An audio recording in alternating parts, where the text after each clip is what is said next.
खुफिया कोई मुआहदा है, इस तरह बाज़गश्त चल रही है? बिस्मिल्लाहिर्रहमानिर्रहीम। बिल्कुल मैं समझता हूँ खुफिया नहीं, अब तो ऐलान हो गया है। इमरान खान साहब ने कह दिया कि मैं बलूचिस्तान की गुर्बत को देखकर बलूचिस्तान की मदद करूँगा।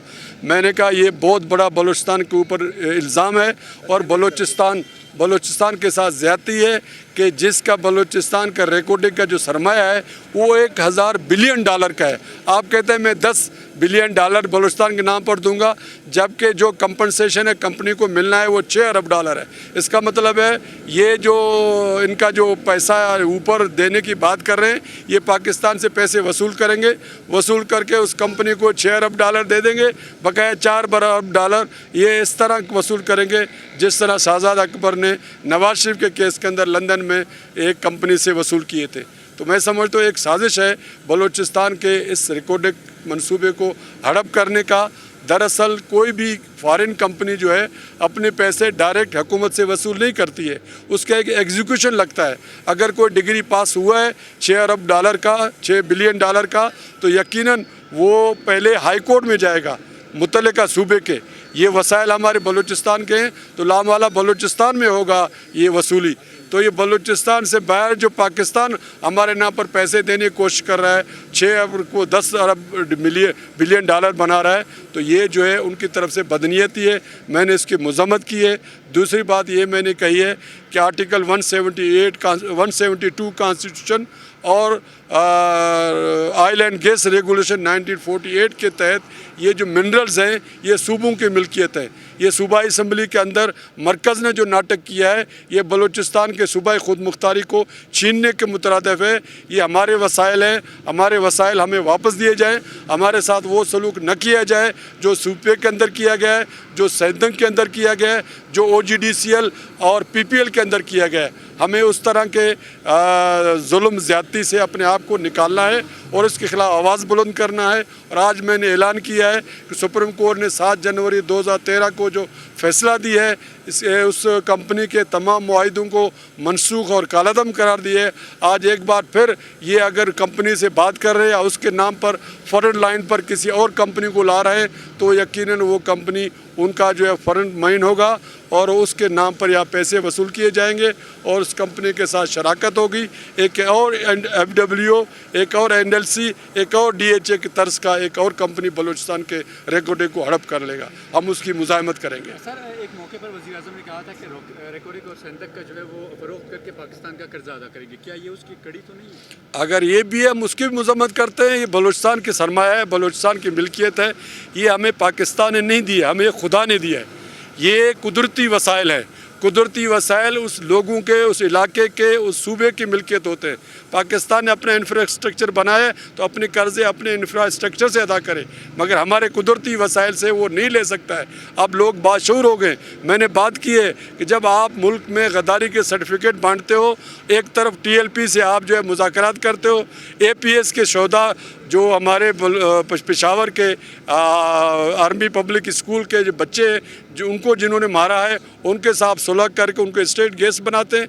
बलूचिस्तान में जो हकूक़ की बात करते हैं आप उनको गद्दार समझते हैं, और अगर गद्दार समझते हैं आज फिर ये जो कुछ आप कर रहे हैं ये उनको आप और मज़ीद ईंधन फराहम कर रहे हैं। आप उनकी जदोजहद को और तक़वियत दे रहे हैं, जिससे पाकिस्तान के साथ वही हालत हो सकता है जो बंगाल में हुआ था। बंगाल में हमारे गलत पॉलिसियों से बंगाल बना, बंगालियों को हकूक़ नहीं दिए गए। आज बलूचिस्तान के साथ अगर यही रवैया होगा, बलूचिस्तान में रूस की तरह 15 टुकड़े करने की साजिश होगी, जो उस वक़्त के वज़ीर आज़म नहीं, गोरबाचोव वज़ीर आज़म था, उसकी साजिशों से रूस जो है 15 टुकड़े हुआ था। मैं समझता हूँ इमरान खान कहीं पाकिस्तान का बलूचिस्तान गोरबाचोव न बन जाए और बलूचिस्तान में वो अलहदगी पसंदों को ईंधन फराहम कर रहे हैं ताकि उनके जो ज़बान में ये बात आ जाए बलूचिस्तान के साथ जुल्म हो रहा है, ज़्यादती हो रही है, जो वाकई हो रही है, पहले भी हो रहा था अब फिर हो रहा है। अब ये करेंगे और ये चिंगारी उठेगी, ये लावा बनेगा। हम और आप पाकिस्तान के बगैर कहीं और नहीं रह सकते। हमारे लिए पाकिस्तान एक साया है, यहाँ आइन है, कानून है। हम आइन और कानून के तहफ़्फ़ुज़ के लिए जंग लड़ेंगे, अपने इदारों में जाएंगे और हम समझते हैं हमें इस हर एक को एक दूसरे की मदद करनी चाहिए, अपने वसाइल को बचाना चाहिए। मैं दिल में बुरा जानने के बजाय ज़बान के ज़रिए जिहाद का ऐलान करता हूँ, आपके सामने ऐलान करता हूँ कि मैं इसको सुप्रीम कोर्ट में लेके जाऊँगा। अगले महीने छुट्टियाँ ख़त्म हो रही हैं और उस वक़्त के चीफ जस्टिस इस वक्त जो मौजूद है जनाब जस्टिस गुलजार अहमद साहब, वो उस जजमेंट के आथर हैं और उसके जब बेंच का हिस्सा रहे हैं। तो मैं समझता हूँ ये बेहतरीन मौका है, हम उसके नॉलेज भी लाएँ। बलूचिस्तान के साथ कत्लेआम हो रहा है, बलूचिस्तान के साथ ज़िना बिल जबर हो रहा है, ये रेप का केस है बलूचिस्तान के अवाम के ख़िलाफ़, उनके वसाइल के साथ आप रेप कर रहे हैं। तो हम इस रेप को नहीं होने देंगे। ये हमारी माँ का मसला है और ये माँ के धरती का मसला है, ये हमारे माँ के दूध का मसला है, ये हमारे दूध का हम पर हक है। हम चाहे अकेले भी होंगे, हम इस जंग को लड़ेंगे। हम ना इमरान खान को रेकोडेक ले जाने देंगे, ना कुदूस बिजंजो को जिस मकसद के लिए लाया गया है वो अब एक्सपोज हो गया है। आज उस कुदूस बिजंजो ने इमरान खान की तारीफ़ की है, आप हमें खैरात में जो पैसे दे रहे हैं हम आपका शुक्रिया अदा करते। मुझे अफसोस है उसके ज़र्फ़ पर, उसके समझ पर, उसकी सोच पर। को ये सोचता है कि रेकोडेक शायद एक को बहुत बड़ा कोई हमारे ऊपर लाइबिलिटी है। रेकोडेक एक तोशा है, एक तोहफ़ा है, एक अल्लाह की तरफ से एक बहुत बड़ा हमारे लिए इनाम है, जिसकी 1000 बिलियन डॉलर ये जिस तरह लोगों ने फिजिबिलिटी बनाई है। वो जो कंपनीज़ आए हैं आपके ऊपर जितना प्रेशर डाल रहे हैं, अमेरिका, बरतानिया, ऑस्ट्रेलिया, चिली और कनाडा, ये 5 मुल्क जिस तरह इसके लिए उनके ज़बानों के बाहर निकले हुए, उनके ज़बान इस रेकोडेक के लिए आप उसको लाइबिलिटी समझते हैं। बलूचिस्तान को आप ताना दे रहे और वो गरीब है, हम गुर्बत की वजह से उसकी मदद कर रहे।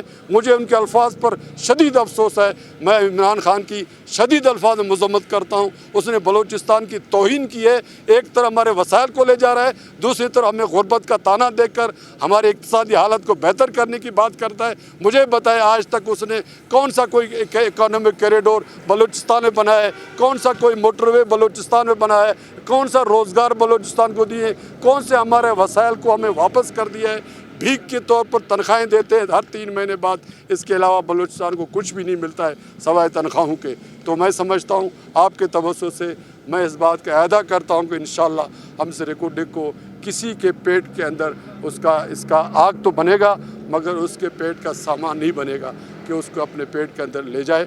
हम उस पेट को काटेंगे इंशाअल्लाह जो हमारे रेकोडेक को हमसे काटने की कोशिश करेगा।